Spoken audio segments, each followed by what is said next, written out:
Hello everyone, কেমন আছো তোমরা সবাই? আজকে আবার একটি নতুন ব্লগ নিয়ে আমি হাজির হয়েছি। তো দেখো, আমি চলে গেছিলাম মাছ বাজারে মাছ কিনতে।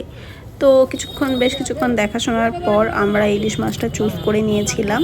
হ্যাঁ, এখানে রাতেই বাজার বসে, আর তখন টাইম ছিল না, মানে সকালে সময় হচ্ছিল না, আর রোদের মধ্যে বেরোনোও তো কষ্ট। তো আমরা সন্ধ্যেতেই গেছিলাম এই মাছের বাজারটাতে। তো ইলিশ মাছটা ছাড়িয়ে দিচ্ছে আর পিসও করে দেবে।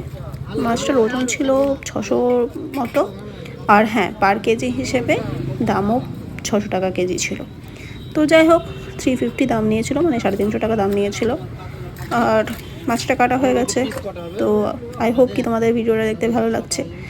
আর ভিডিওটা ভালো লাগলে অবশ্যই চ্যানেলটা সাবস্ক্রাইব করো আর একটা লাইক দিয়ে দিও। চলো, আজকের মতো টাটা। সবাই খুব ভালো থেকো। তোমাদের সাথে দেখা হবে নেক্সট ব্লগে। টাটা।